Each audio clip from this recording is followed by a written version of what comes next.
there it is. I gotta run!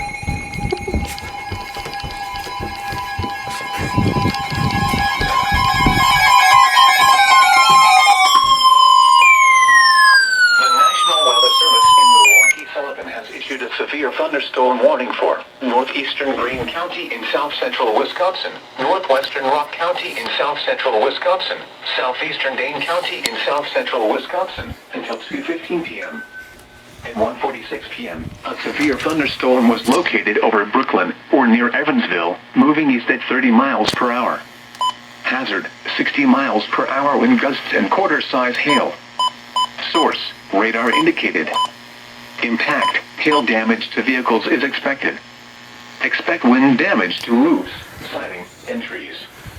Locations impacted include Stoughton, Evansville, Brooklyn, Fulton, and Cooksville.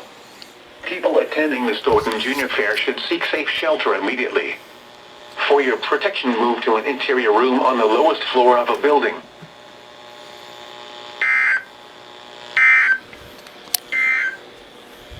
This is NOAA's Weather Radio, KZZ 57 in Rockford. Severe weather is occurring or forecast to occur in our listening area. This station will broadcast severe weather alarm tones for Winnebago, Boone, DeKalb, Ogle, Stevenson, and Lee counties in Illinois, as well as